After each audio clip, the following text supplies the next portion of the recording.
Savanya is here. അപ്പോൾ നമുക്ക് ഇന്ന് ക്ലാസ് 6 ബേസിക് സയൻസിലെ ഇമ്പോർട്ടൻ്റ് ആയ ഒരു ചാപ്റ്ററാണ് ചലനം നിത്യജീവിതത്തിൽ അല്ലെങ്കിൽ മോഷൻ ഇൻ ഡെയിലി ലൈഫ് അല്ലേ. ഈ ഒരു ചാപ്റ്ററിലെ ഇമ്പോർട്ടൻറ്റ് ടോപ്പിക്കാണ് മോഷൻ അല്ലെങ്കിൽ ചലനം. ഓക്കെ, 5 ടൈപ്പ് മോഷൻ നിങ്ങൾ പഠിക്കുന്നില്ലേ? നമ്മൾ എക്സ്പെരിമെൻറ്റ്സിലൂടെ കൂടിയാണ് നമ്മൾ എന്ത് ചെയ്തിട്ടുള്ളത്, മോഷനും നമ്മൾ പഠിച്ചാലേ മോഷൻ നമ്മൾ പഠിച്ചിട്ടുള്ളത്. അപ്പോൾ നമ്മൾ എന്ത് ചെയ്യാണ്, ഒന്ന് പെട്ടെന്ന് ആ ഒരു 5 ടൈപ്പ് മോഷൻ എന്ത് ചെയ്യാണ് നമ്മൾ പഠിക്കുകയാണ്. ഫസ്റ്റ് നിങ്ങൾ ഈ വീഡിയോ ഒന്ന് ലൈക്ക് ചെയ്യുക, അതുപോലെ തന്നെ മിസ്സിൻ്റെ പേര് അറിയെങ്കിൽ എന്ത് ചെയ്യുക, ജസ്റ്റ് ഒന്ന് പേര് പറയുക, അതുപോലെ നിങ്ങൾക്ക് ഇഷ്ടമുള്ള എന്ത് ചെയ്യുക സ്മൈലീസ് തരാം കേട്ടോ. ഓക്കെ, അപ്പോൾ നമ്മൾ സ്റ്റാർട്ട് ചെയ്യുകയാണേ. നോക്കിക്കോ, ഫസ്റ്റ് നമ്മൾ പഠിക്കാൻ പോകുന്നത് ലീനിയർ മോഷനാണ്. ഒന്നുമില്ലടാ, ഇവിടെ നമ്മൾ എന്ത് ചെയ്തിട്ടുണ്ട്, ഒരു സ്ട്രോ വെച്ചിട്ടുണ്ട്, ഒരു റോപ്പോ എന്തേലും. ഓക്കെ, അപ്പോൾ ഈ ഒരു നമ്മളിങ്ങനെ കൈ വിട്ട് കഴിഞ്ഞാൽ ഈ ഒരു ബലൂൺ എന്ത് ചെയ്യും, നേരെ പോകും അല്ലേ. അതായത് ലീനിയർ അല്ലെങ്കിൽ നമുക്ക് എന്ത് പറയാം, നേർരേഖാ ചലനം. ഇതാണ് ഒന്നാമത്തെ ചലനം. എന്താണ്, സ്ട്രെയിറ്റ് പോകുന്നതിനെയാണ് നമ്മൾ പറയുക നേർരേഖാ ചലനം അല്ലെങ്കിൽ ലീനിയർ മോഷൻ എന്ന് പറയുന്നത്. എക്സ്പെരിമെൻ്റ് ഒന്നും നിങ്ങൾ ശ്രദ്ധിക്കേണ്ട, ഇത്ര മാത്രം മനസ്സിലാക്കുക. ആ ഒരു ചലനം സ്ട്രെയിറ്റ് ആയിരിക്കും, എവിടെയും വളവും ഒടിവും ഒന്നും ഉണ്ടാവില്ല. ഓക്കെ, സ്ട്രെയിറ്റ് പോകുന്നതിനാണ് നേർരേഖാ ചലനം അല്ലെങ്കിൽ ലീനിയർ മോഷൻ എന്ന് പറയുക. Okay, linear motion is the motion of N object along A straight line. അതായത് ഒരു വസ്തുവിൻ്റെ നേർരേഖയിലുള്ള ചലനമാണ് നേർരേഖാ ചലനം. ഓക്കെ, രണ്ടാമത്തെ ചലനത്തിൻ്റെ പേരാണ് നമ്മളെ ഭ്രമണ ചലനം അഥവാ റൊട്ടേഷണൽ മോഷൻ. ഇത് ശരിക്കും പറഞ്ഞാൽ ഈ ഒരു എക്സ്പെരിമെൻറ്റ് നിങ്ങൾ നോക്കിക്കോ, ഇവിടെ ഒരു ആക്സിസ് ഉണ്ട് അല്ലേ. ഒരു ആക്സിസിൽ വെച്ചിട്ടാണ് ഈ ബോൾ കറങ്ങുള്ളൂ. അതായത് സ്വന്തം അക്ഷത്തെ ആധാരമാക്കിക്കൊണ്ട് കറങ്ങുന്ന ആ ടൈപ്പ് മോഷനെയാണ് നമ്മൾ റൊട്ടേഷണൽ മോഷൻ അല്ലെങ്കിൽ എന്ത് പറയുക, ഭ്രമണ ചലനം എന്ന് പറയുക. ഒരു അക്ഷം ഉണ്ടാവും, അതിൽ ഇങ്ങനെ കറങ്ങണം, മനസ്സിലായോ? ഒരു ആക്സിസ് ഉണ്ടാവും, അതിൽ കറങ്ങണം. ഇതിനെയാണ് നമ്മൾ റൊട്ടേഷണൽ മോഷൻ അല്ലെങ്കിൽ ഭ്രമണ ചലനം എന്ന് പറയാം. ഓക്കെ, രണ്ടാമത്തെ സെറ്റാണ്. അങ്ങനെയാണെങ്കിൽ മൂന്നാമത്തെ ആളാണ്, നോക്കിക്കോ, വർത്തുള ചലനം. വളരെ സിമ്പിളാണ്. ഈ ഒരു പിക്ചർ നോക്കുക, ഇവിടെ ഇങ്ങനെ ഒരു സാധനം ഉണ്ട്, ഇതിലിങ്ങനെ നമ്മൾ കറങ്ങി പോവാണ്. ഓണപ്പൂക്കളൊക്കെ ഇടുന്ന സമയത്ത് നമ്മൾ എന്ത് ചെയ്യും, സ്റ്റോക്ക് വെച്ചിട്ട് ജസ്റ്റ് ഇങ്ങനെ വരക്കൂലേ അല്ലേ. ഇവിടെ ആക്സിസോ അക്ഷവോ ഒന്നുമില്ല. ഓക്കെ, ഭ്രമണ ചലനവും സർക്കുലർ മോഷനും എന്ത് ചെയ്യാൻ പാടില്ല, മാറിപ്പോവാൻ പാടില്ല. നമുക്കൊന്നും വേണ്ടി വായിച്ചു നോക്കുക. എന്താണ് വർത്തുള ചലനം? വസ്തുക്കളുടെ വൃത്താകാരമായ പാതയിലൂടെയുള്ള ചലനമാണ് വർത്തുള ചലനം. അതായത് circular motion is the motion of an object in A circular path. 3 കഴിഞ്ഞേ. ഓക്കെ, അങ്ങനെയാണെങ്കിൽ നാലാമത്തെ ആണ് ദോലനം അല്ലേ, അല്ലെങ്കിൽ ഓസിലേഷൻ. ഒന്നുമില്ല, ഊഞ്ഞാലിനെ ആലോചിക്കുക.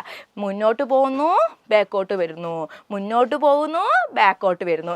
ഇങ്ങനെയുള്ള ഒരു മൂവ്മെൻറ്റിനാണ് നമ്മൾ എന്ത് പറയുക, ഓസിലേഷൻ എന്ന് പറയുക. ഓക്കെ, മെല്ലെ നമ്മളെ ഇങ്ങനെ മൂവ് ചെയ്യും, മെല്ലെ നമ്മൾ ഇങ്ങനെ മൂവ് ചെയ്യും. ഒന്ന് വായിച്ചു നോക്കാം.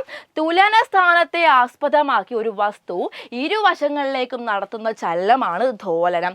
നമുക്ക് ജസ്റ്റ് ഒന്ന് വായിച്ചു നോക്കാം. Oscillation is the movement of an object to both sides about the equilibrium position അല്ലേ. നമ്മൾ പറഞ്ഞ പോലെ തന്നെ സിമ്പിളായിട്ട് നമുക്ക് എന്ത് പറയാം, മുന്നോട്ടേക്കും ബാക്കോട്ടേക്കും പോകുന്നതാണ് ഓസിലേഷൻ. ഓക്കെ, ശ്രദ്ധിക്കണം. ഇനി കമ്പനമാണ് പഠിക്കാനുള്ളത്. കമ്പനവും അതുപോലെ തന്നെ ദോലനവും, അതായത് ഓസിലേഷനും വൈബ്രേഷനും തമ്മിൽ മാറിപ്പോകാൻ പാടില്ല.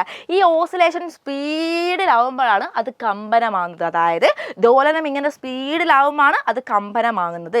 എന്താണ്, ഓസിലേഷൻ സ്പീഡിലാവും, അത് വൈബ്രേഷൻ ആവും. ദ്രുതഗതിയിലുള്ള ദോലനമാണ് കമ്പനം. ഓക്കെ, വൈബ്രേഷൻ എന്ന് പറഞ്ഞാൽ എന്താ, vibration is A quake oscillation. അപ്പോൾ നമുക്ക് 5 മോഷനാണ്: ലീനിയർ മോഷൻ, റൊട്ടേഷണൽ മോഷൻ, എന്താണ് സർക്കുലർ മോഷൻ, അതുപോലെ തന്നെ ഓസിലേഷൻ, ദെൻ എന്താ വൈബ്രേഷൻ അല്ലേ. നേർരേഖാ ചലനം, ഭ്രമണ ചലനം, വർത്തുള ചലനം, പിന്നെ എന്താണ് നമ്മുടെ ഓസിലേഷൻ, അതുപോലെ നമുക്ക് എന്ത് പറയാം, ദോലനം, ലാസ്റ്റ് വൺ കമ്പനം. ഓക്കെ, ഇത് വളരെ വളരെ വളരെ ഇമ്പോർട്ടൻ്റ് ആണ്. ചിലപ്പോൾ നിങ്ങൾക്ക് എക്സ്പ്ലെയിൻ ചെയ്യാൻ ചോദിക്കില്ല.